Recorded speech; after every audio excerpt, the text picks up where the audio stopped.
Janeen are having, um, just type those out in the chat. And I think that's all I have. So with that, I'll turn it over to Patrick and Janeen. Thank you again.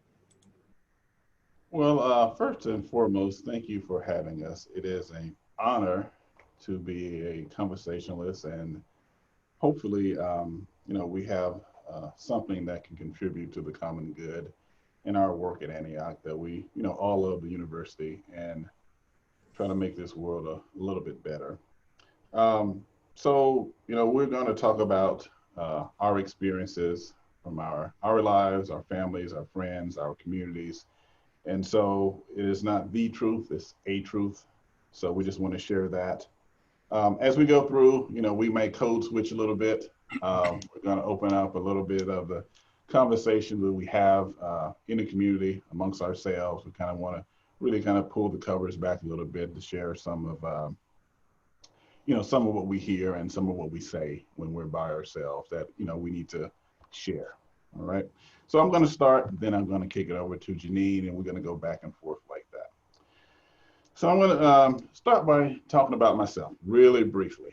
I'm born and raised in Houston, grew up rather poor. I think the term now is economically challenged, but I grew up in the country, and we were what they call po. We were too poor to afford the O and the R at the end of the word. We were just poor. I grew up in a house that had a tin roof on top of the house my grandfather built.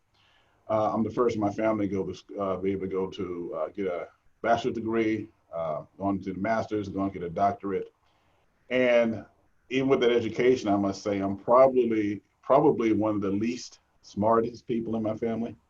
And I say that because, I come from a family of people that were very hardworking, very creative, very smart, very intelligent, very resourceful, um, and set a certain standard for me about what I would be and how I would behave and what my accomplishments would be.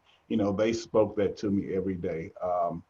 Very, like I said, very poor family, but there were certain standards, and not just my family, the community I was raised in had certain standards, things you did or did not do. All right. I was very fortunate to go on to school, earn a bachelor's degree from Xavier University of Louisiana, which is a historically black college in New Orleans.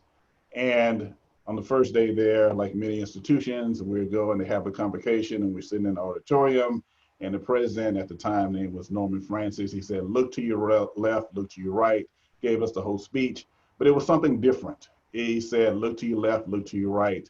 Instead of saying someone may not be there when you finish, he said, "It's your responsibility to make sure the person to your left and the person to your right is there with you when you finish." This whole thing about you're your brothers and your sisters keeper. It was drilled in us every single day that you will succeed, you're the best, you're the brightest, you're the smartest, and in very direct and indirect ways. And so what that equal to my experience with my family and my community and my experience with Xavier is this collective sense of what we call now Black excellence. And that the expectation is you will be the best at whatever you do, whatever you try, you be the best. So I want to put a pin in that, leave that thought right there. Because I want to transition over to this notion of social justice. What is social justice? And many times social justice seems to be defined by certain words that we use, um, and defined by people with very good intentions, with very good souls, very good spirits, trying to do the right things, but still defined by words like oppression, the words like injustice, the words like discrimination, the words like exploitation. And this is true. That is part of what social justice fights against. But the problem is that in the social justice movement, particularly, how it's seen from communities that we're trying to help, that is the lens that social justice is seen through. And so those people who have a heart for social justice, try to do the right thing, it comes with this lens of, oh my God, they're so oppressed, they're so burdened, they've been treated so unfairly, poor babies, we need to go help those people. That's what kind of, you know, that's what it feels like sometimes. That's what it sounds like. That's what it translates to. And so what we have is a disconnect between, you know, the communities and the traditions, the thoughts of, and this goes same for, you know, the Hispanic, Latino communities, Asian communities, you know, just other quote unquote marginalized communities that have a history of success and excellence and expectations across the board. And you have this disconnect between social justice looking to serve communities and the communities themselves. And so those people that may look at themselves, well, I'm allies, I'm here to help, it doesn't always land where it needs to land. And so my critique of social justice is that we need to look at it differently. Instead of having this one lens as, oh, poor, you know, whatever community it is, you know, the poor Black community has been so brutalized for this many years, we have to do something to help them. That deficit model thinking, we need to kind of rethink that and have a wider lens in what we do for social justice, because that translates into how we treat people, how we view people, the expectation that we have of people. And I'm going to turn it over to Janeen to kind of take it from there. I want to give a little bit of my background too before I begin. My family, I'm from Virginia, right outside Washington, D.C. My bachelor's I got from Norfolk State University, which is a historically Black college university. Everyone in my family, including my mother and father, all graduated from historically Black college universities, from Lincoln to Morgan to Hampton University. And I'm the third in my family to receive my master's degree. My father received his master's degree, my youngest brother received his master's degree, and I received mine a couple months ago from Antioch. And we weren't Patrick, or poor. We did have needs. However, it sounds as though we had a similar upbringing. We were always talking about what it means to be Black, how we have to work faster, harder, stronger. We even, in our family, we touched a little bit about colorism, about the differences in your skin tone and how you're going to be perceived differently and treated differently because of your skin tone. I am the lightest in my family. I have brothers that are Patrick's complexion, and I even witnessed while going to middle school and high school with my brothers, we were treated completely differently because of our skin tone. And unfortunately, I mean, it still happens. It still happens now. I mean, I have a brother named Jermaine. I have another brother named Jamar. I'm Janeen. We were the family with all the J's. My mom and dad had J's too. But my brothers had to change their names in their resume. They had to go by their middle name in order to get at least a job interview. I didn't have to go through that. My name, I mean, as much as I didn't like it, but even my looks, you know, got me a little bit further, made it a little bit easier for me than it did with my brothers. But these are the things, these are the complexities of Black life. These are the complexities of just how the world sees people. And Patrick, I will agree with you. When we think of social justice, I definitely think that a lot of people start operating from at the place of a deficit or the place of a lack. And I think there needs to be a lot more education around that. I think in terms of expectations. And as I was saying, I saw that the expectations for my brothers who were darker than me they were approached at a more deficit than I was. And we know it was based, you know, on skin complexion. And so, you know, one of the things that I would love, since we're having these messy conversations as it pertains to Antioch University, is to really have deep conversations about that. I think that that's part of a world that white people in our world and in our community, in our country, they don't really understand that complexity of part of social justice. Yes, we have to dismantle a lot of things, but I think in the basic core is dismantling our biases around color, period. And so, so Patrick, I'm gonna take it back to you. and or allow you to take it back, and we can go from there. And you are on mute. Yeah, I got it. I always do it every time. So you brought a couple of things that I want to switch to the why. You know, we talk about a little bit of the what, and want to go into the why. So why does, you know, the social justice movement, and, you know, as what is the word? Is it Antiochians, or what do we call ourselves? We know we plant our flag firmly in the soil of social justice, which is I'm proud to be a part of that. But why do the social justice have this this reputation? And I would say in the community, but also even when the halls of Antioch, when students would, you know, come to me and say, whisper things or talk about things that happen.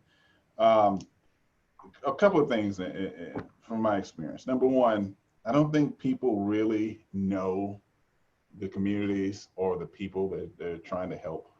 Um, it's really easy to be, you know, segregated in our country. It just really is, and you really have to understand um, uh, who you're serving, why you're serving, what the history of it, not only the academic history, but the cultural history and things like that. Um, and many times, I think good intentioned, well-spirited, you know, people with their heart in the right place just want to do something right.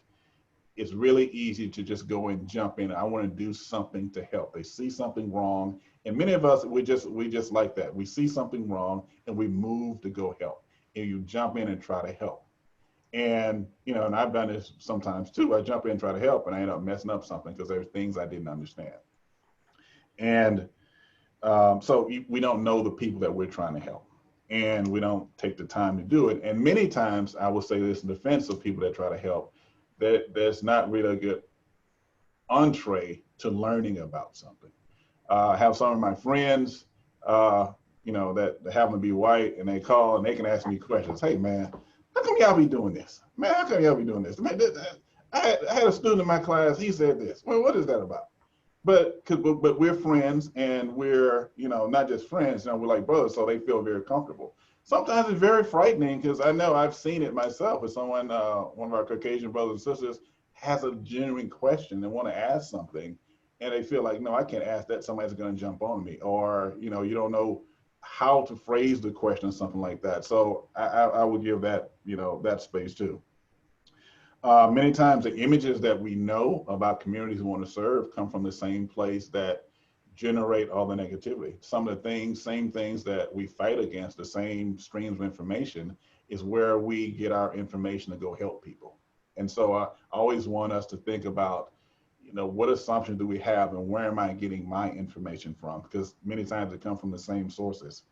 Um, and to take it to Antioch, directly Antioch, I think one of the biggest issues we have is it leads to diminished expectations for some of our students. Um, I get a reputation from many of my classes of kind of being you know, a little challenging, a little hard, but and students will tell me, man, we can't get away with nothing in your class because I will get a paper, I will look at it, I will grade it, and I will give it back. It's like, no, this is not going to do it. When even some of my students have told me, some of my students of color told me, it's like, yeah, we can't get away with nothing in your class because you'll get back to us. We kind of, you know, we can get away with other stuff in other classes because I can go give a sob story. Oh, I couldn't do this. I couldn't do that. It was too hard. And we kind of let it get passed by. And I look at them like, nah, yeah, that ain't gonna work for with me. I know what the community expectation is. I know how you were raised, it's probably similar to me. And so I'm gonna give this back to you, tell you to do it again. And I think that is one of the biggest disservices that we do as a social justice movement is we excuse certain behaviors, we have lower expectations, we let certain things slide because once again, going back to the original premise, you know, these poor people, they've been oppressed, they've been, you know, belittled, they've been this, you know, they don't have, you know, they haven't had the opportunities. And I think that kind of thought is the other side of malignant bigotry. biggest thing that, okay, well, you're less than me because of how you look, because of what your culture is. And the other side of it is I'm going to treat you like you're less, even unintentionally, because you've been so oppressed. But the overall premise is being less than. And so one of the things I really push in our department meetings when I'm at Antioch in education is we have to really push these standards. The best thing you can do for, I speak for African American communities when I was community I'm part of, for Black students is demand excellence each and every time. Don't let anything slide. If they made it to this level, they're in your classrooms, getting a bachelor's or a master's or a doctorate degree, they have to perform, period. Why is that? Number one, that's the expectation that and I'm speaking in generalities, but as a community, we have expectations. From the time you can walk and understand and comprehend, you're told, you gotta be better, you gotta be faster, you gotta be smarter, you gotta work harder, you gotta do this. And so that is what's said in the community. Number two is the practical aspects of it. We're still in a time where there's gonna be the first Black this, the first Black that. You're gonna be the only Black woman in the office, the only Black man in an administrative position, the only this, only that. What we need to do in those cases is from a social justice perspective is prepare people to be their best so they can go and perform. Because what that does is allows other people to have entree. What happens a lot of times is, and I've been in these positions, I've been in, jobs where I'm the only, Black senior administrator on the position.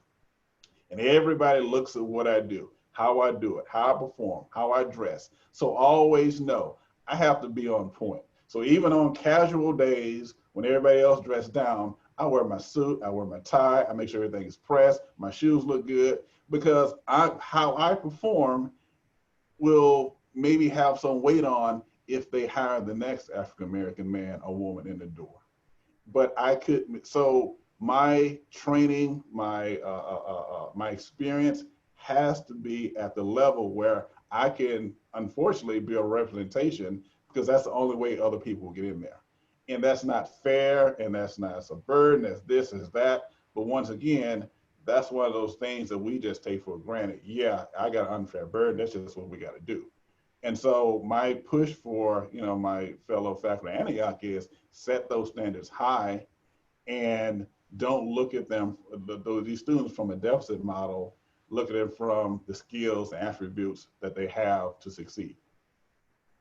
And Patrick, I'm going to say, from a student perspective, and from a perspective of a person, for people who want to work, who work in the realm of social justice, a lot of things that I've experienced is a lot of white people wallowing in white guilt. I feel bad that I feel bad that I'm leading a so-and-so for a group of Black people because I'm part of the hegemony, and now I feel like I'm contributing to this. I should be trying to help, uplift a Black leader to help lead this, but in doing that too, I feel guilty because I'm helping and I shouldn't be the one helping. The people that I've become in contact who do that, they're making this a lot more complicated than it really has to be. I was not raised like that. I think I can speak, I'm speaking generally about a lot of Black people. We know what the situation is, and so we need allies. And when I have a professor or like I said, or a colleague, or I'm working on a board or something with white people who feel guilty about their position, instead of feeling guilty, I encourage that teachers and all of these leaders to continue to do something for racial justice. So if you feel guilty, then what can you do to align yourself with others that feel like you? And two, what can you do to help use your power and privilege to bring on people that don't look like you to continue to do this work?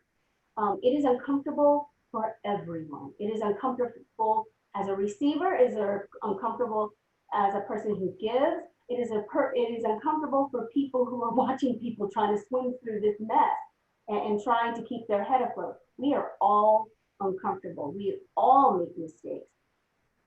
I have made so many embarrassing racial mistakes.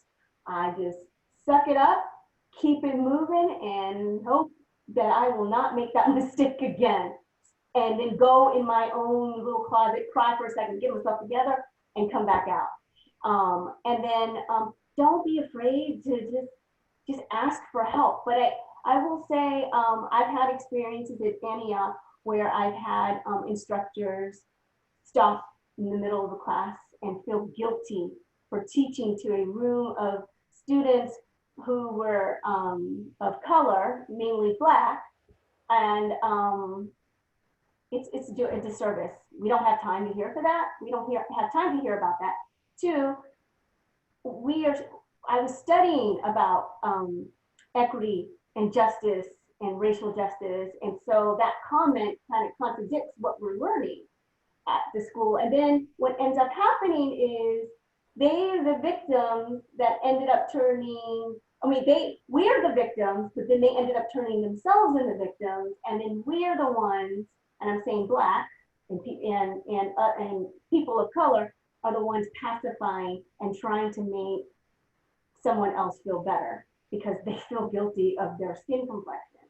And so, I encourage Antioch University to provide a space for people who are dealing with that guilt. It is normal. It is very normal to feel like that. We are human beings. It is embarrassing. You don't know if you fit in that group or not, but I would encourage Antioch University to create a group to support when you feel like that, if you feel like that, or helping someone who's struggling with something like that. But it's a disservice to students when a professor talks to students in that manner. And then as a person of color, we just kind of shrug our shoulders, talk about it after class, and we hope that it doesn't happen again.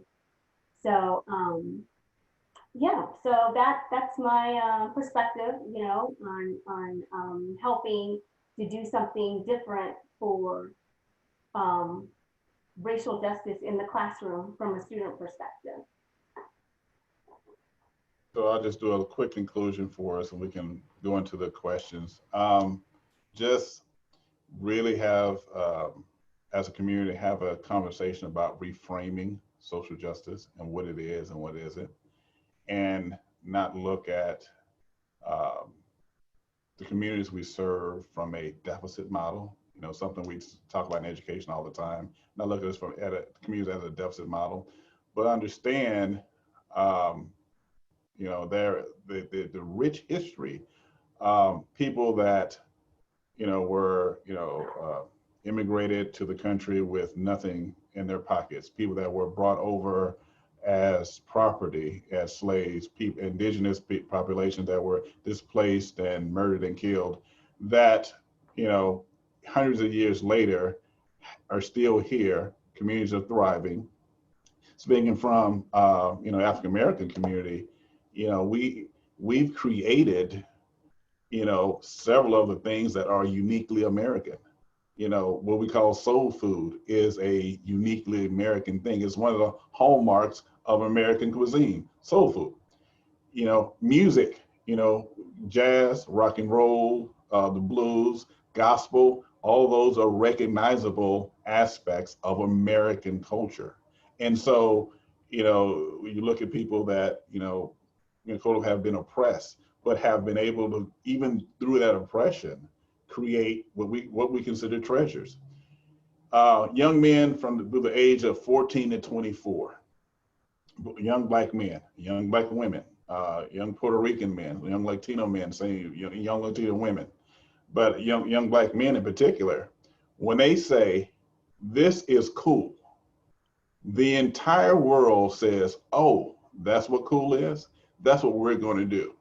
Some little boys in Inglewood can create a dance and they'll put it on the YouTube, and everybody in the world is doing that dance within the next month. The way they dress, the way they talk, The slang that is created in quote unquote the hood is the next season of whatever TV show it is, they're using that slang on that TV show. And so there is a richness there, there is a power there. And instead of, like I said, looking at it from a deficit model, think of it as how can we use social justice to tap into this power and this richness and this tradition that lives and thrives to help the community. And so for people that are in positions, people that have influence and power, use that influence and power and position to help others get in the door and then help them kick butt, because we're programmed, once we get in, we need to go in there and kick butt. That is just, what a lot of us hear. And once again, that's not everybody, it's not everybody in the community, but that's a large part of the community that has that kind of mindset. And so I'll turn it over to Dr. Tripp. Thank you, Patrick and Janeen. And a special thanks. I'm deeply appreciative of the honesty and vulnerability of the conversation that you've been having and inviting us into. I see some questions are just starting to roll in. Later questions today for some reason. I guess they were listening more than questioning. But I actually want to start with a quick question, and then I'll get to the ones in the chat. And it's, I'm thinking of Kendi and his notion of, uplift suasion, and the connection of that with Du Bois and the talented 10th. And I wonder how you position yourself in relation to those conversations about, is this a sort of elitism that's trying to strive for excellence as a way of undoing white racism because, you've somehow earned a place? You want me to jump in or you want to jump in? Yeah, you want to jump on that one? So, man, there's some debate within, the Black community about that in general. And I'm more of, and let me go back. Ingenuity, success, smarts, intelligent, expresses itself in many, many ways in the community.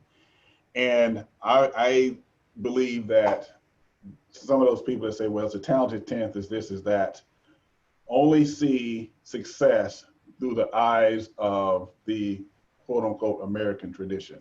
That to be successful, we have to adopt traits that are not, innately part of our community to win the approval of the people that are oppressing us. So I don't really prescribe to that. I describe that we have to look at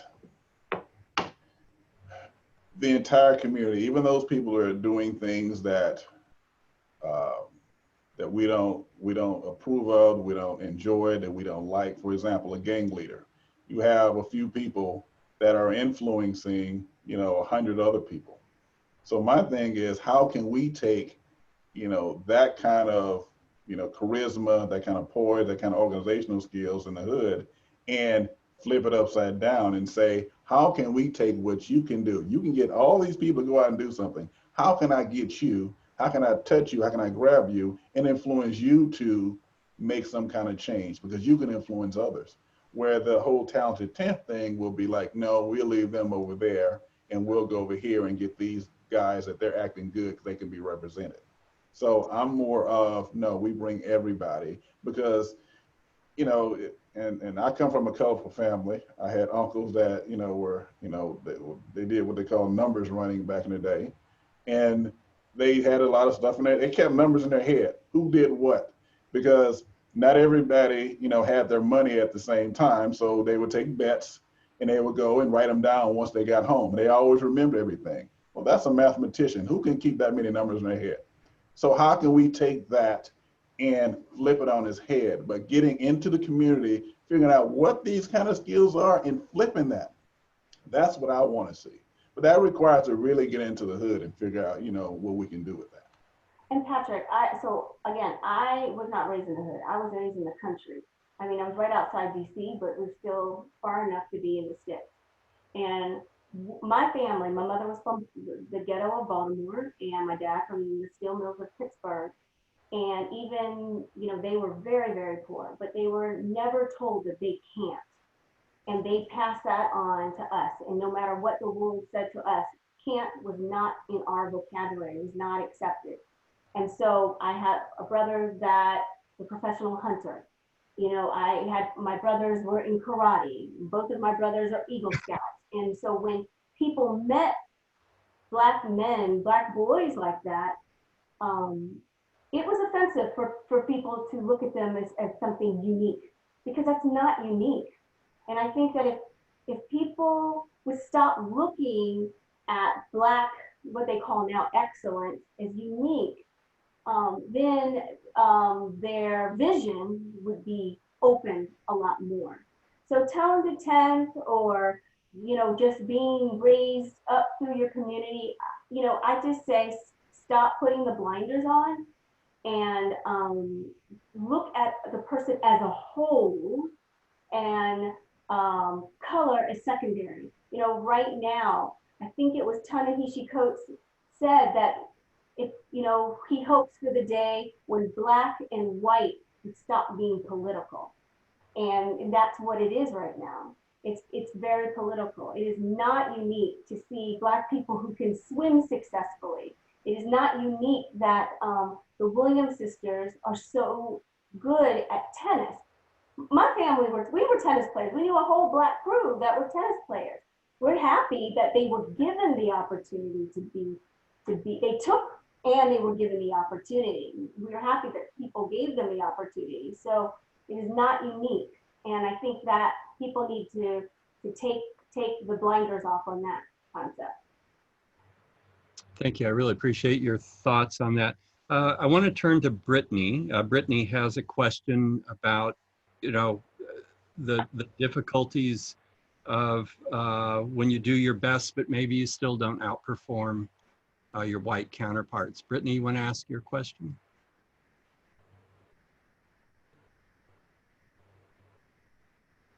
Brittany is maybe not here. No, I'm sorry. I'm There here. you are. Hi. Hey, Brittany. You're Stuck eating. in my mouth. And she's not sharing. I waited till you took a bite. I know. You did. So yeah, I mean, that is essentially my question. What I said. Just, if what happens when you're doing your best and, it's just not enough to propel you to the top so you can, be on the same playing field as your white counterparts. Brittany, I'm going to answer that question because you can never be your best. There's always room to grow. There's always room to change. I don't believe that you're doing the best that you can. And I know that sounds really harsh, but there's always another solution. And so when you run into that situation, I think it's about you observing the obstacle and finding a different crevice in the situation, a different look, a unique look, or you network with your white counterpart. You create partnerships with your counterparts so that they can understand you, you can understand them. It's about networking. So I don't think it's about doing your best, because there's always room for more. And I hope that answers your question. Well, I'll jump in and say, I mean, that's part of the game. And sometimes you're in a certain position and you can try your best and somebody may be better. Sometimes it's fair and sometimes it's not, but sometimes it's just somebody may have a little more skill, a little more experience, and a little more, knowledge about something. And so from a professional, from an administrator, from a hiring manager, always say, figure out if you're in a certain position and you can't make a breakthrough, figure out what skills do you need to develop and try to develop those skills, get a mentor, write things down, do a developmental plan. You write things down. I need to develop this skill. This is how I'm going to develop this skill. This is my timeline for doing it. And you gotta get to the point where you understand in certain jobs, you may just hit a point where it's time for you to look for someplace else. Sometimes you'll know, like, yeah, I'm not gonna rise here, so I need to go someplace else. You just get to that point, but that's part of the game, and it may not have anything to do with you being black. It may will, but that's kind of part of the game you got to do. And I can't stress enough: get a mentor. Um, and somebody that can kind of give you a little more knowledge about, insights about things, and get a good mentor that can, at times give you a phone call like they've done for me in my life and say, this position is hiring over here. You need to put an application in because I know somebody over here. That's kind of what I would suggest. Right. And also, Brittany, again, it's about being creative. I told you, my brothers, when they got out of school, they couldn't find a job. And they got really creative, and they took their names, Jermaine and Jamar, off their resume and went by the middle names, Troy and Thomas. And they started getting calls. And they were overqualified for a lot of these positions and couldn't understand why they weren't getting the calls. And the moment that they changed their names on their resume, they got the call. So it's like Patrick said, the saying, it's part of the game, and it's also it's about just looking at a situation in a more creative and a more unique way, and networking. And it's unfortunate that has to be done, but it's part of the game. Terrific. Bex has a question about white-black conversations and how you negotiate those. Bex, you want to ask your question? Sure, yes. Yeah, I guess something I've been currently thinking a lot about is, as I'm getting myself involved in actions, it's sort of at the moment a pause, but I came back to live in my rural hometown. So it's a rural area, it's mostly white, getting involved in direct actions. And it felt important to be checking in with the POC community in the town. I only knew like 2 people from school. I haven't lived there in a while, so I don't even really know a lot of people, but so it just made it complicated as well. But it felt really important to be checking in and making sure that we're listening properly, or we're doing the right thing, or, we're not stepping out of bounds. But yeah, I also felt like I was just asking for pats on the back, or like didn't really get feedback when I tried. So I wasn't sure if maybe I was going about it the right way, or perhaps I was putting people in really uncomfortable positions and they didn't want to respond. I'm not sure. Yeah. That when you say people of color, what color? Well, in my hometown, there's definitely, I think, mostly people of color is mostly Black people, although there's like a couple Hispanic people, but there's just very few in general. And I ask you that question because I think that you need to be intentional with the group that you're speaking with. So if you are talking about people of color and it's a group of people of color, then okay. But if you're specifically asking for Latinos or Asians or Black Americans for their feedback, I think that inside you've got to be intentional about that. You can't just group people of color as people of color. You have to be intentional. 2, I think it's also about building relationships. I'm going to be honest. I'm being a little general here, but a lot of times Black people don't trust. They want to understand, like, what's going on, what's happening, what are you trying to do?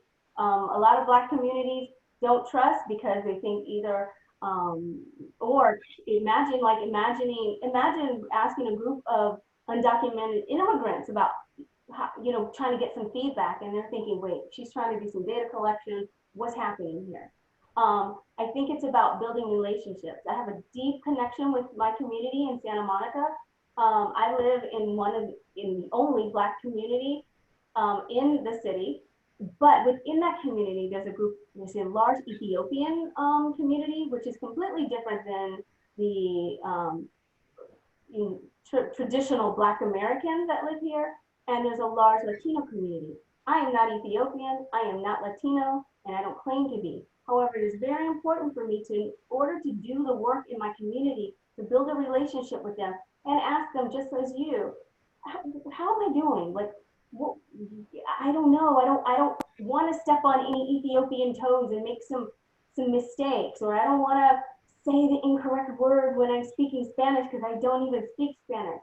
So what I did was I built genuine relationships and gained the trust. Let them see me for everything that I am and everything that I'm not. And then once I did that, they felt comfortable giving me feedback, and then I gave them feedback.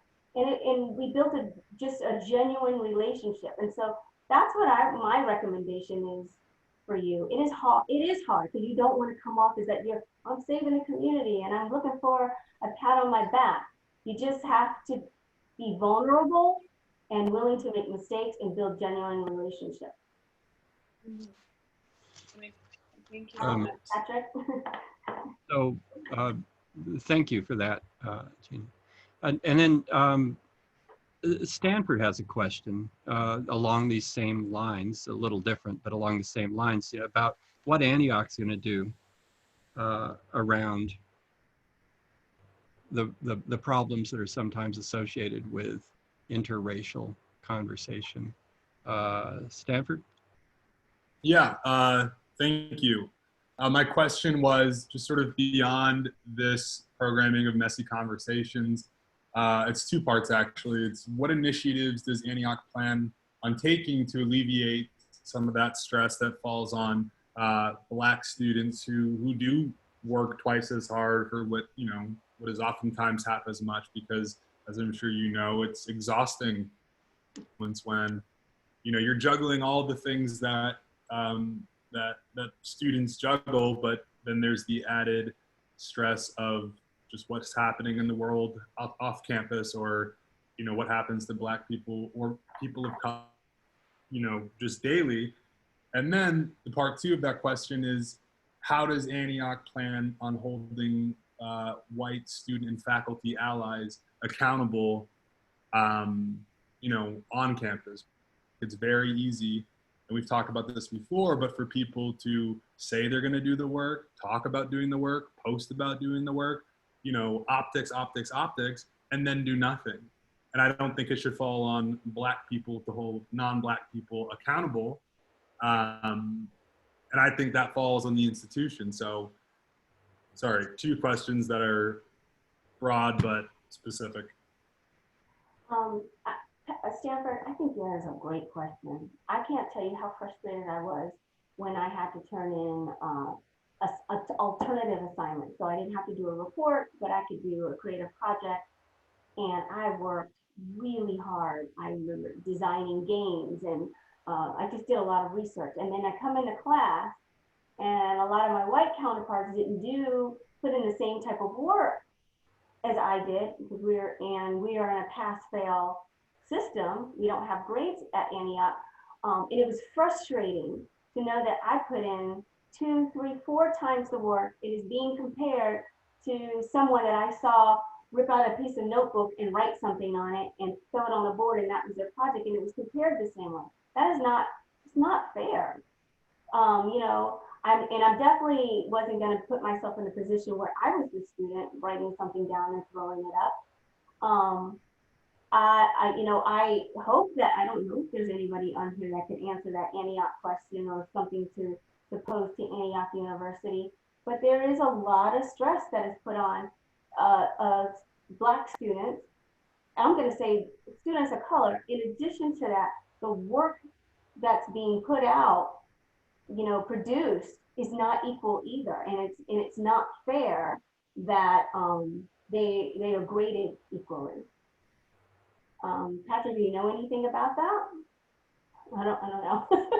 No, man, that's more of an institutional question. I think, and I want to answer that really very briefly from working in higher education institutions. And I'm just wondering about the data of, if we say people of color, of core faculty versus adjunct faculty. Because many times the core faculty is where decisions are made, is where, curriculum, and, input to senior administration, all that kind of stuff like that. And many times without differing voices in the room, we tend to just remake, the group would tend to remake itself. Because we come up with professional standards, we're going to hire a new core faculty, let's look at their academic degree or what their scholarship is on. well, if their scholarship is similar to my scholarship, because we have some of the same experiences, same backgrounds, then I'm going to probably be more favorable to that person versus somebody else. The scholarship may be different. And so without that variety of experiences and opinions and backgrounds, it's kind of hard to, bring people in that can add a little more flavor to it. So that's all. But I think that's a more of an institutional question that I have the background to answer specifically for Antioch.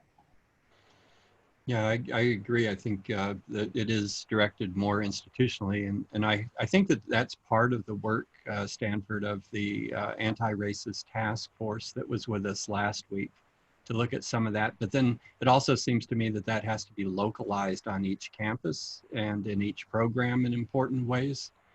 And I don't know what each campus and each program intends to do. I know that we're hoping these messy conversations get people thinking about it and realizing they do need to give attention. But beyond that, I don't know. Clarence has been very patient to ask his question about internalized racism and anti-Blackness. Clarence, would you like to ask a question? Yeah, sure. I feel like I'm always kicking and screaming coming into here every Monday because in my mind, I think there should be an upper room and then an other room. And today, the conversation, it seems to be echoing some of the comments that have been made in other spaces that we've had on these Mondays. And that being, to your point, Patrick, first of all, Patrick, thank you so much for helping remember Dr. Norman Francis, who I got to do a project with some years ago. So thank you for helping me remember him. And Janeen and Patrick, you both talked about explaining yourself through your skin color, your coloration. And that's a conversation I always felt should be in the other room and not the upper room, because there's a lot of impacting that Black people have to do among themselves. So since we've introduced that into this room, Janeen, I have this question for you, first of all, because in my own family, I'm the darkest one in my family. My sister looks like you. My grandmother probably, looks like Sarah Beth. But we know historically why that is. So there's no reason to go back to 1619 to talk about how we become the shades and the flavors that we are as Black people.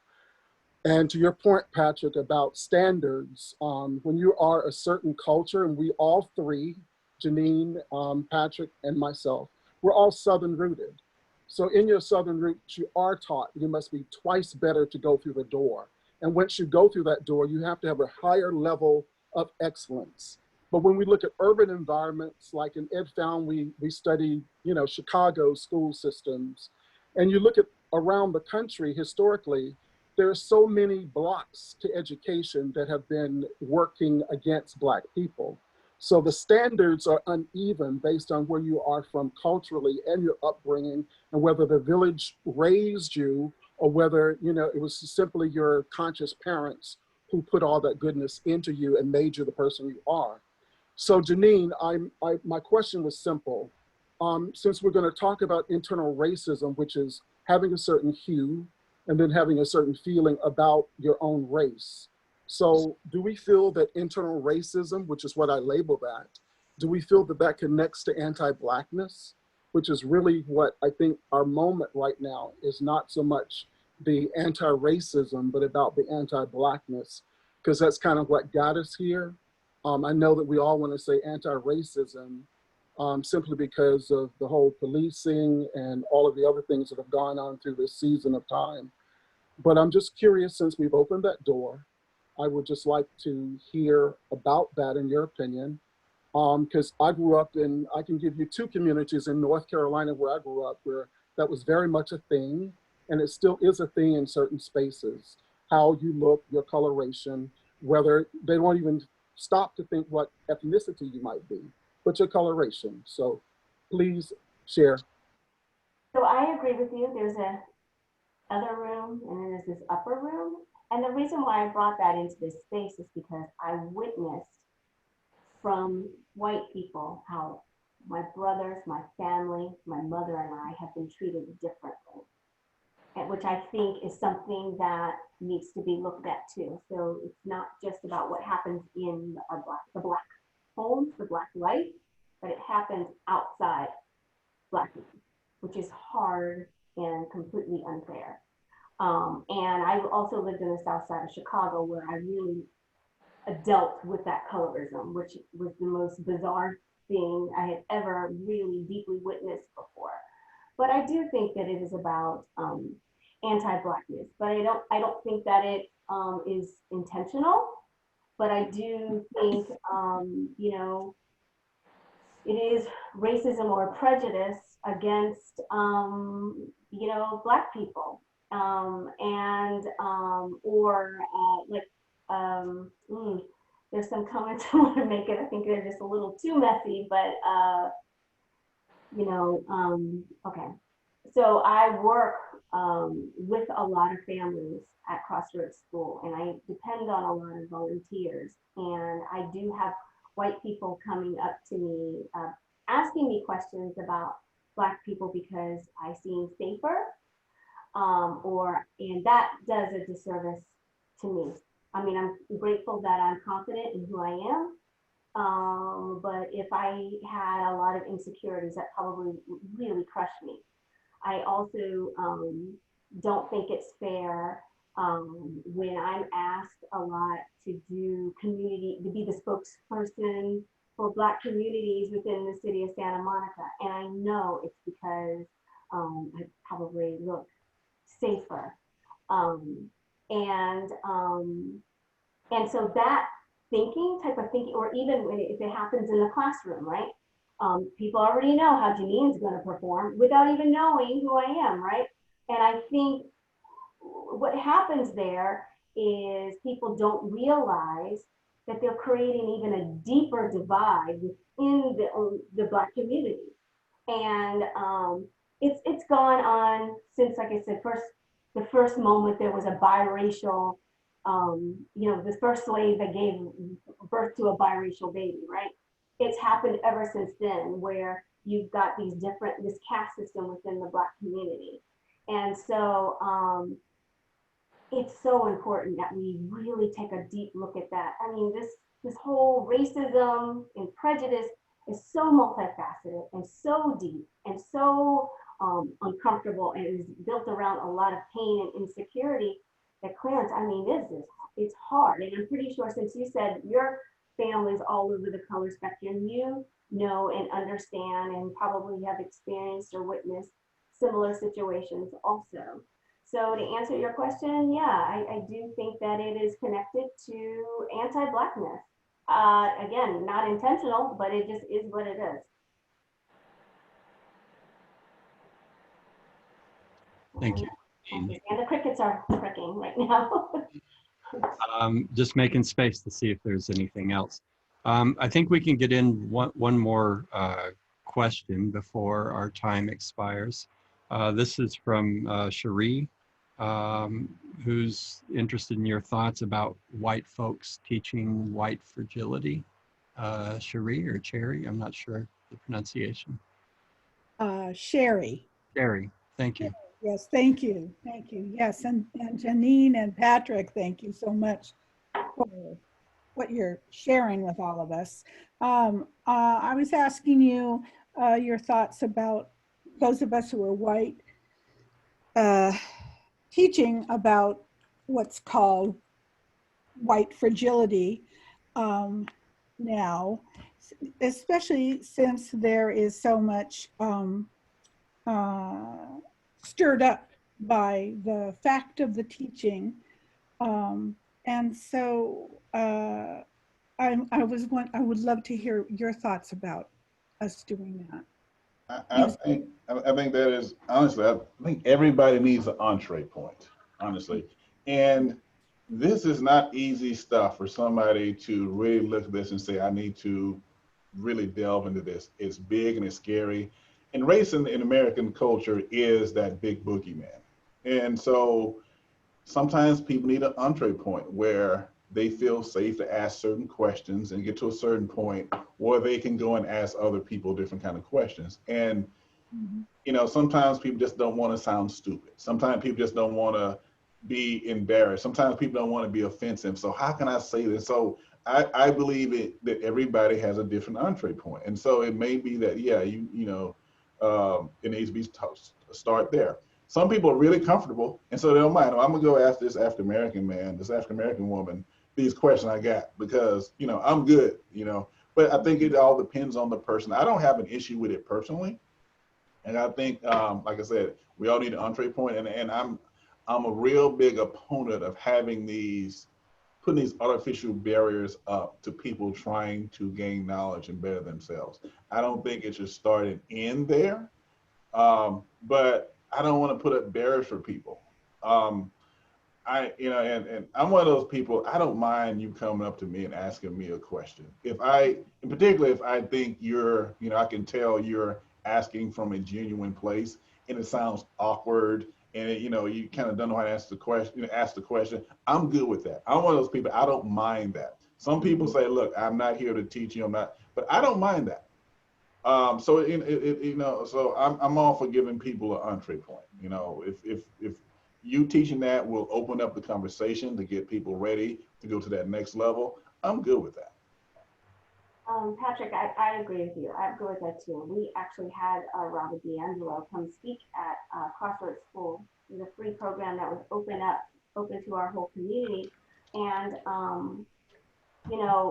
I think I've read the book. I actually had to stop in the middle of it because I kind of started feeling like, well, maybe this book isn't for me. But what I did read was, I think that in addition to reading White Fragility, there are other books that should go along with that, because White Fragility is just one way of thinking of what Robin DiAngelo did her research on and her experiences. And I encourage, I just pulled it off my bookshelf, this book is called What If? It's called Short Stories to Spark Inclusion and Diversity Dialogue by Stephen L. Robbins, Dr. Stephen L. Robbins. This is a great book that I think could go along with White Fragility.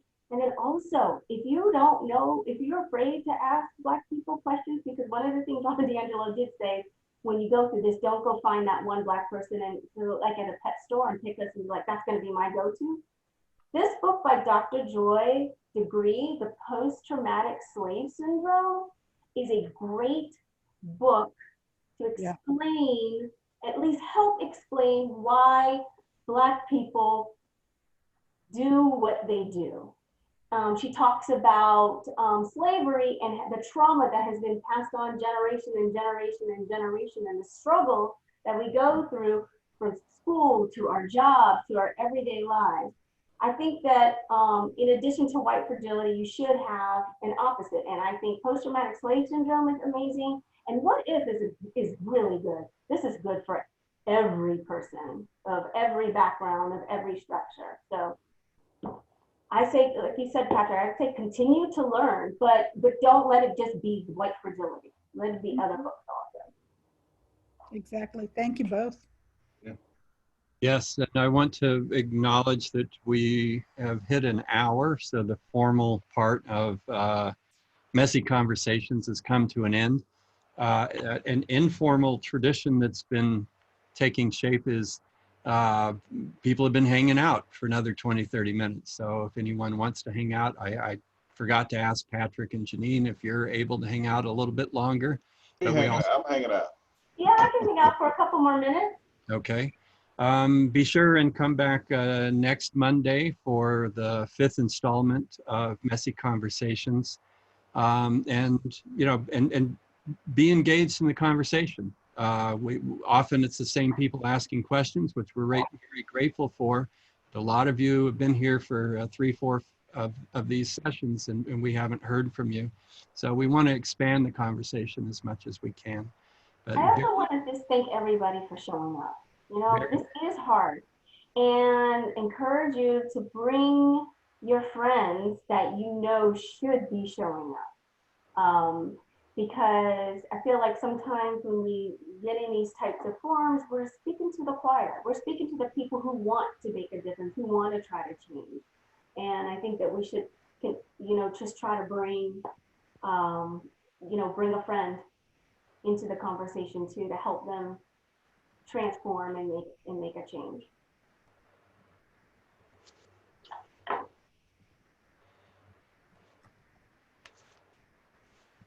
So wherever you're headed, drive safely, stay cool, which is a challenge today.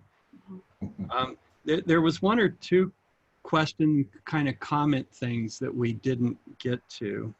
So, I'll just read those to you because I don't know if those people are still here.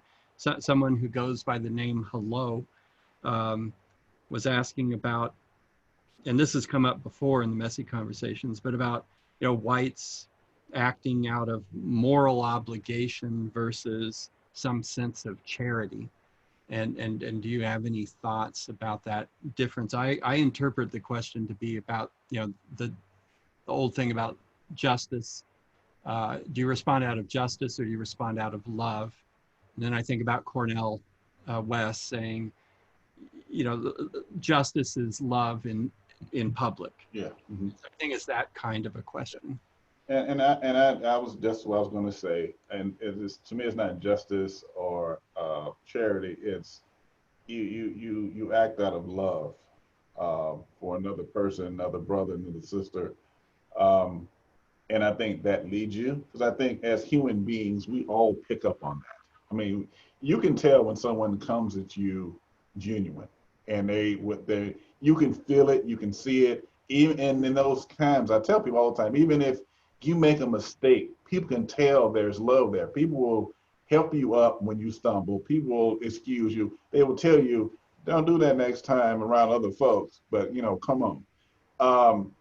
But so that's what I would say, do it out of love. And what I tell a lot of people is, even in the sense of, out of justice, it's don't try to eat the whole pie at one time. Find something small that you can get involved in. Find a small group of people, as Janeen said earlier, you can develop a relationship with. Even in a larger movement, find your crew in a larger movement that you can develop and ask questions with, and you can sit down and eat with, and break bread with, and have conversations with, because that's how we're gonna get to this next level. Taking a class is good, watching seminars is good, having a messy conversation is good. But when you sit down on a Thursday night, let's go get some pizza, and you're having those conversations, you learn about my mother, your grandmother, you learn about, this, you learn about that. And all those pieces start coming together at that point. And that's when I think you really start, getting an understanding of who people, what a culture is through the people that you love. Yeah, Patrick, that's kind of what we talked about in another room where we talked about radical hospitality. That was like the center theme of that for the webinar that Mihi hosted a couple of weeks ago, which was introduced by BJ from Seattle. The idea that we would sit together, break bread, and have real conversations about our cultures, about our lives, so that there could be a more organic understanding, so. And I'm trying to stay quiet, David. I promised my 86-year-old aunt I would come into these rooms and keep my mouth shut.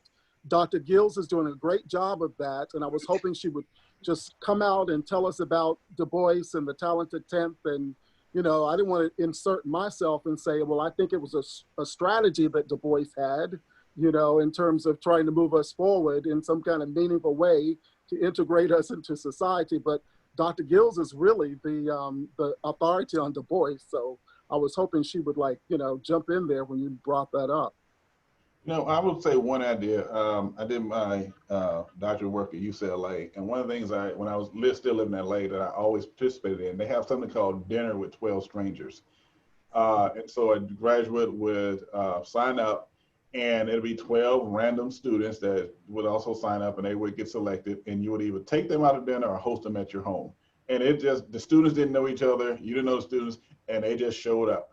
And I would do that every year. I did that every year for like 10 years. And we would sit and have conversations and break bread. And I lived in Inglewood, and it was the first time many of them had ever been to Inglewood. The only thing they knew about Inglewood was from the rap songs. And so, you know, I had a group of students standing in front of my house, and it's like, oh my God, this is a really nice neighborhood. You know, and I made a joke like, yeah, we have drive-bys every second and third Sunday. We just got to check the block club and see. I mean, but those kind of interactions that really, you know, broke down stereotypes, broke down barriers, broke down understandings. Like, oh, this is a nice neighborhood. It's not at all what I had been told or what I've seen. And they would come in my house, like, oh my God, this is a really nice house in Inglewood, and you have this and you have that, and so those kind of interactions, I think those more informal interactions is just as powerful as, you know, this, you know, seminars and hearing a great speaker or something like that. Patrick, I agree. I completely agree with you. I love that idea because I also think, I mean, when we don't do anything like that, it does a disservice to ourselves. It does a disservice to the younger students and children. And I always say, try to do your research and try to find unique things. I have 2 boys, and I just signed them up for horseback riding lessons, social distancing. I mean, they got the mask on and everything, but it's a Black-owned ranch in Sun Valley. Like, who would have thought, right?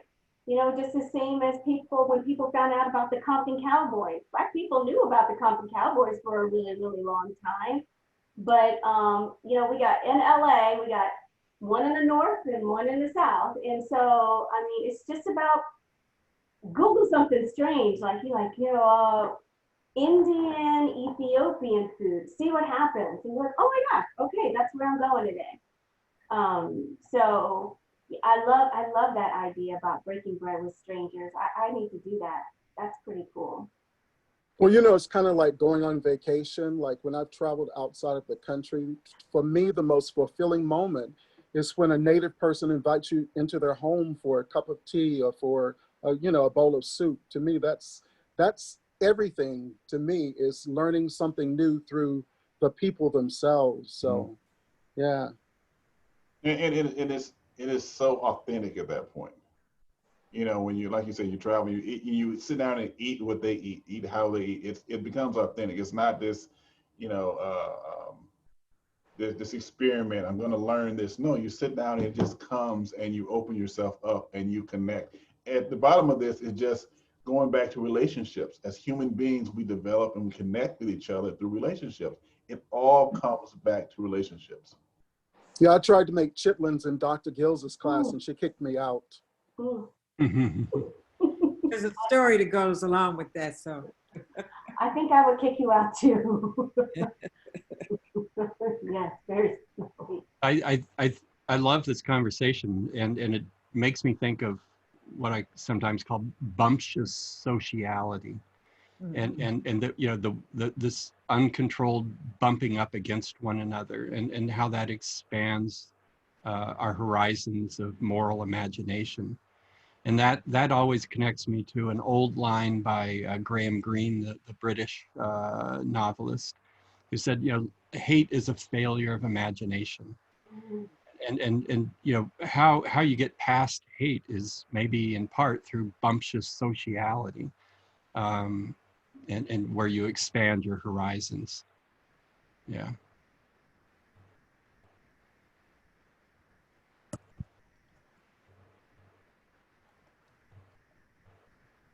That silenced the group. That was good. We all felt that. That's what that was. All right, Patrick.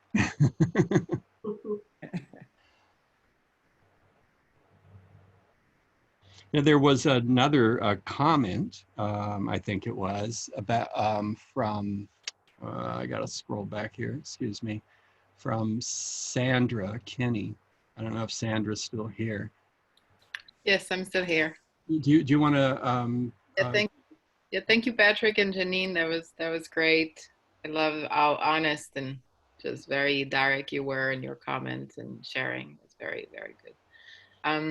Yeah, so I'm the chair of my program, and you know, we've been trying to hire diverse faculty of color. It's hard. We don't pay enough. Straight like that. The competition is high. all program, APA is putting, pressure on program, great pressure, important pressure to hire the, what a diversity is a competency for future clinical psychologists, and other institutions are willing to pay. Yeah. So, there's that. And then when we have faculty of color, what do we do to retain them? That's the other issue that goes hand in hand with recruiting them. But then can they be, recognized, or can they, Yeah. So I think there's a lot of things that we need to look into in our institution, how we can do things better. And if we really want to increase diversity amongst faculty, we need to pay, period. I agree with that. I mean, agree with it that. goes back to basic Maslow. People need to be able to take care of themselves and their families. So I agree with that. Because Antioch, this is not a high pay. We all know faculty with it's not the most highest pay that you're gonna get, right? So other institutions, they're willing to pay for diversity. So we need to really, I believe, look into, is this really important for us? So we're gonna pay for being competent. You said something really important. This type of work is not cheap. It's really expensive. I think it's in our country, this just built up for so long. It's kind of like going in for an operation. You just had a cut, and now you got to get your whole arm amputated. It's an expensive and very delicate crisis that we're in, and America's going to have to pay for that, whether it's through education and hiring and implementing and changing direction costs a lot of money. And so if this is what we're saying that is true and it's not a trend, then we need to pay. We have to pay for it. We have to, it's like knowing you when you want to buy an expensive car. You got to pay. It reminds me, and I'm gonna put my administrator hat on again. It's a chicken and the egg conversation with me. We don't have a lot of really qualified diverse candidates many times. And so these candidates can apply to multiple schools and then figure out who's going to pay them more, and many schools will pay more to get them there. And we don't have a lot of diverse candidates because we don't have a diverse faculty pool that will mentor and push, students through so they can get their advanced degrees so they can be diverse candidates themselves. And so I don't know, it's a cycle. Like I said, the chicken and egg. I don't know which one to start going with first. I guess we got to get faculty in some way, but I think you're right. You got to pay, and these candidates, they can, depending on where they go, they can just write their own tickets because they know they're a hot commodity. I'd love to follow up on the second part of what Sandra raised, right? So there's obviously the issue of affording, paying properly for candidates, but when you secure one or two or three, it's the issue of retention. And which I think Antioch does a spectacularly poor job of supporting those faculty. So what are your thoughts about how Antioch might do better in working with retention with Black, Indigenous, and people of color faculty? That to us, that to the group. I think sometimes it's it goes back to, from a scholarly standpoint, supporting the research that person is into, and providing resources for that research. I think in jobs I've had before that I end up leaving is when concerns are brought up, take those concerns seriously. That's not saying everything is going to be a fact. Everything's going to, just.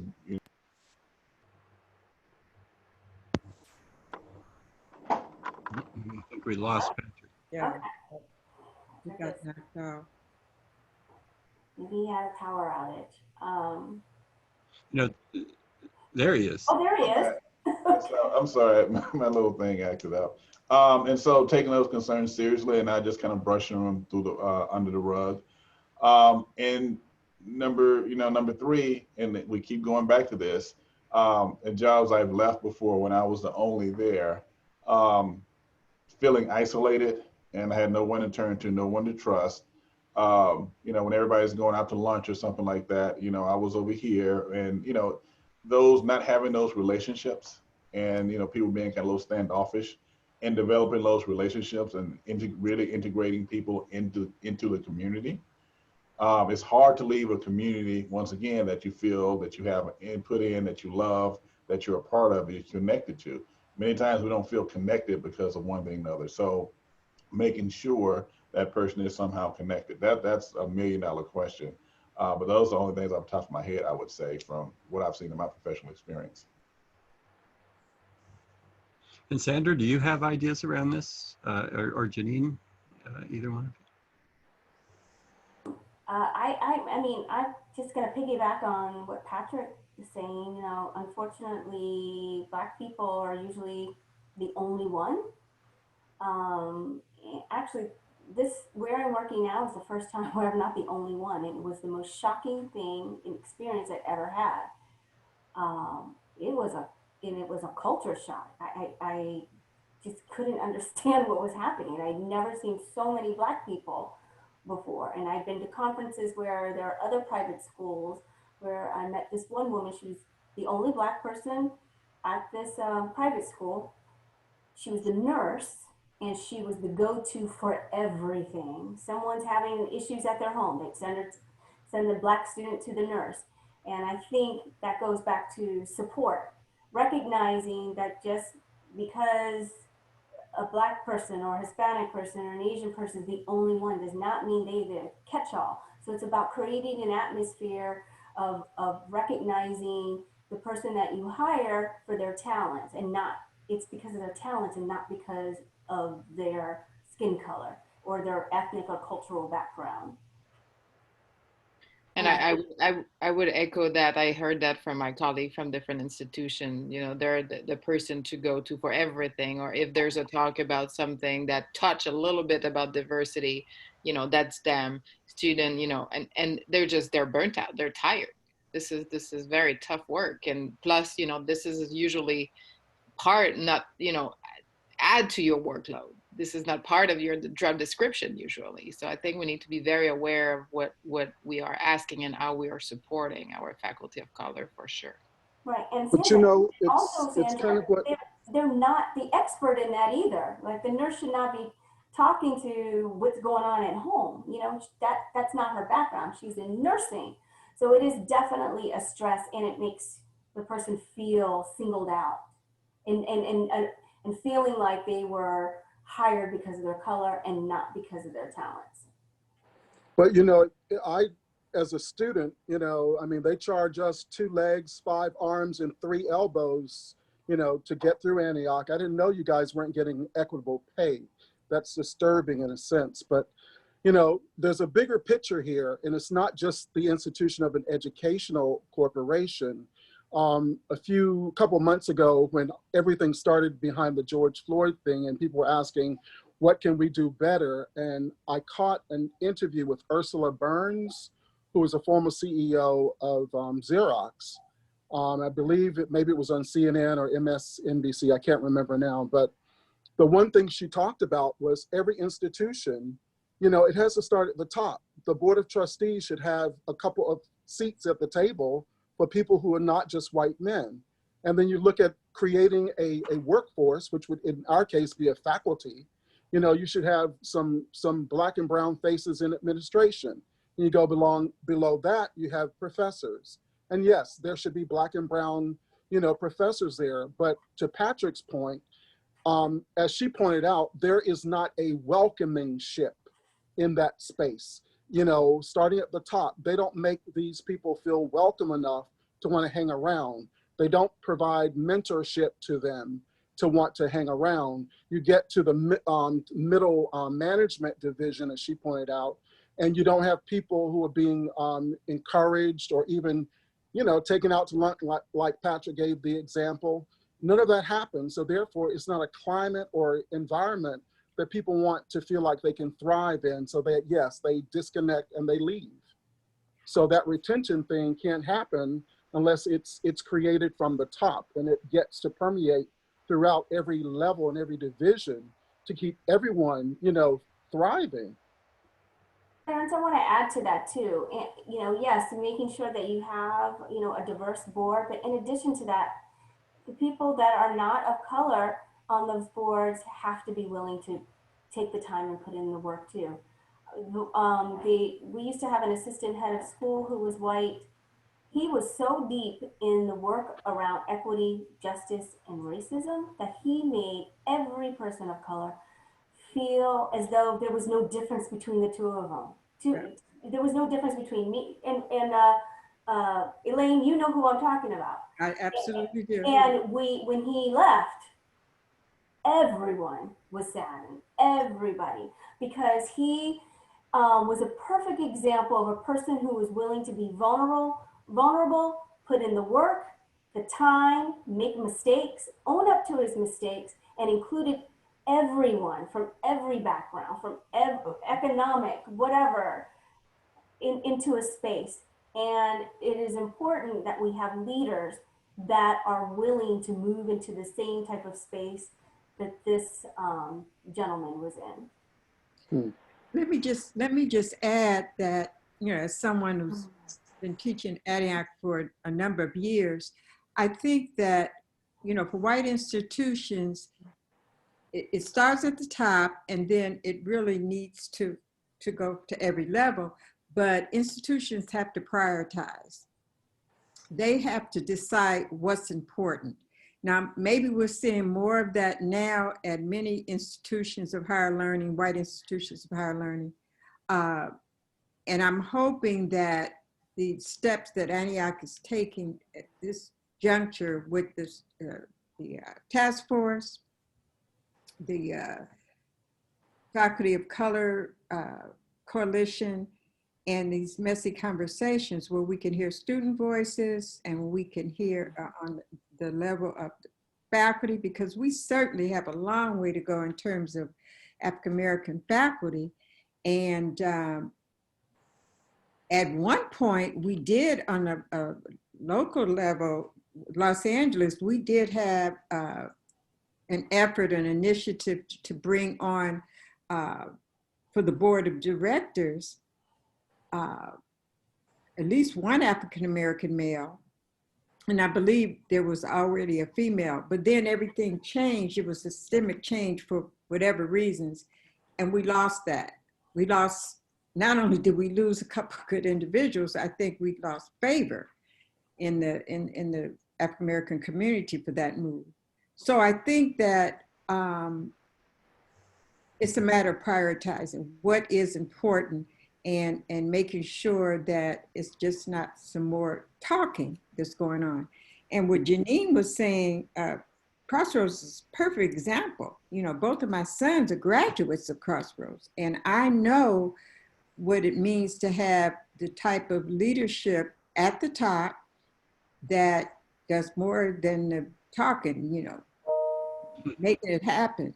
And that makes a big difference. So I think that, certainly we all agreed that this right steps, but if you could hear some of the things that I hear from students, then I think that that will make all of us get on our, get it together and make things start to happen. So prioritize, and we have to make people accountable to do that.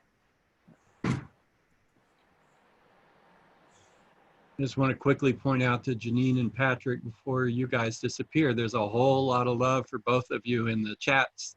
So if you get a chance to scroll through that, people are really appreciative of the way that you showed up. Thank you. Well, thank you. Thank both of you very much for your candid comments and engagement. And making it messy.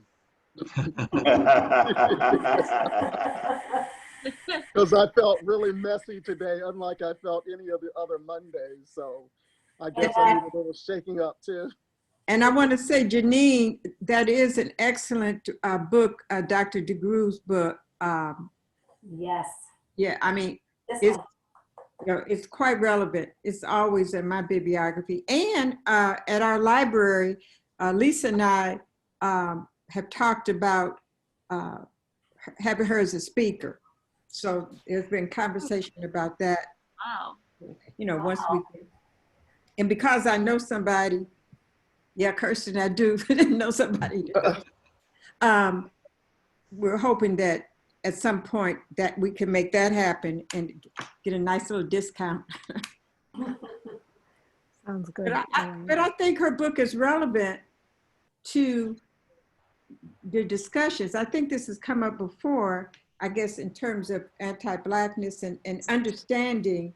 That's about building these relationships and understanding the students that you have in your classroom and understanding history, getting a view of history in that context and our society, and then our Antioch environment.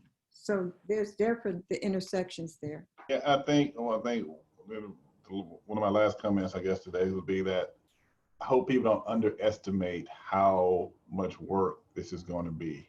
And as you said, it intersects everything in our society. Intersects this. Absolutely. It's our economics, it's our culture, it's our social settings, it's our standards, it's our language. It's everything. It's where we live. It's how the freeway systems were set up. It's how the military is set up. It's how the government. It intersects everything, and so it touches everyone's life. And I think that's why a lot of people that start the work end up shying away from it, because they start realizing how much their life is impacted by, our white supremacist society, how much it personally impacts them. And that can be really discerning for a lot of people. And it can be really challenging for a lot of people to come to grips with. And it's not light work. Yes, but You have to first acknowledge that there needs to be work. Like Dr. Gills just said, there has to be a commitment.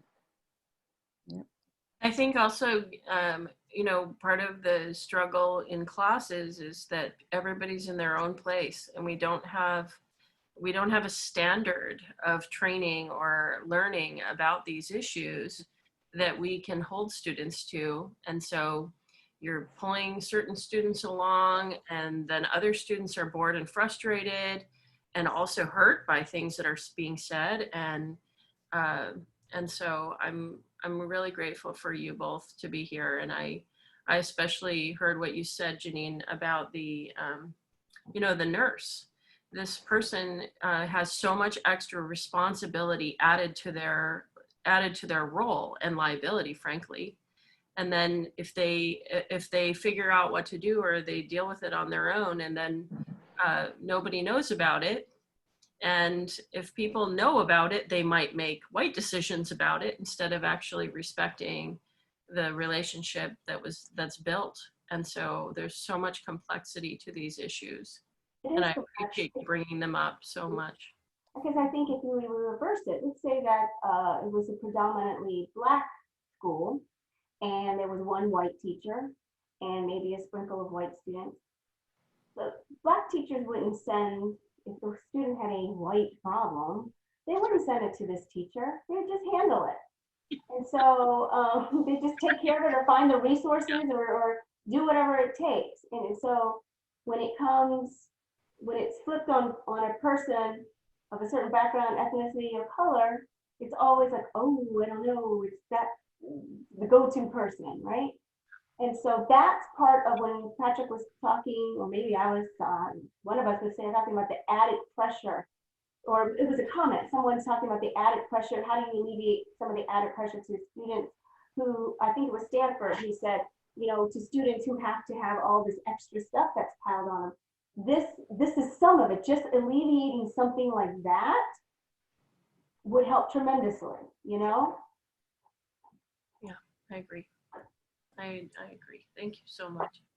Thank you. Yes, thank you both, Janeen and Patrick. It was great to hear you. And I want to endorse what you're saying, Patrick, about how vast the task is that we're facing. I understand and appreciate that it's a paradigm shift on many levels that we need, but I haven't felt for a very, very long time that we are at a moment when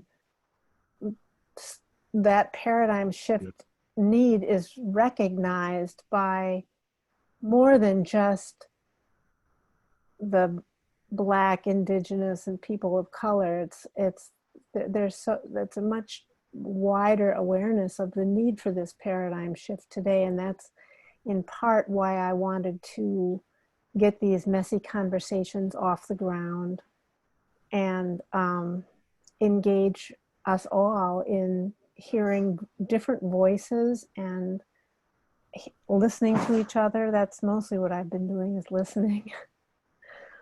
But it's been very rich, and I love the fact that what you've offered today is an example of this grassroots aspect of the messy conversations. No one appointed us to do this, by the way. We decided to do it on our own initiative. And then we heard you talking, and we thought that you would be a good conversationalist. So it's from the ground up.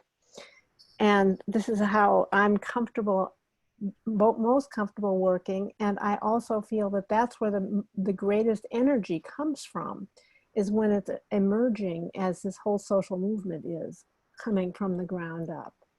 So thank you again for your contributions. It was a pleasure, extreme pleasure being here. Likewise, thank you so much. Thank you. Next time we'll have your water chilled to 48 degrees. If he gets water, I want some too. Well, I want wine. Patrick. Well, if he gets wine, I want some good scotch. Oh, I'm ready for my martini. Just put it in the chat. There we go. You started something, David. Buy whatever you want and send We the can have a bill. real messy conversation. We all decide to do a virtual happy hour together. Yeah, send me the bill. Oh, good. I can make it happen. Don't say that now. I know, it's being recorded I know now. a company. I know a company. I do know a company. They'll deliver to everyone's home, and we can all sit and go for it. I'll speak again next Monday then. Okay. All right, I need to jump off. I got to get on the road. Okay, thank you, Patrick. Thank you, Bye-bye. Patrick. Bye-bye. I will see you all next time. Bye-bye. Great Bye-bye. pleasure. Janeen, we'll talk. Okay, Elaine. Okay, bye-bye. Bye-bye. Bye, Clarence. Thank you, all of you. See you guys. Thanks again.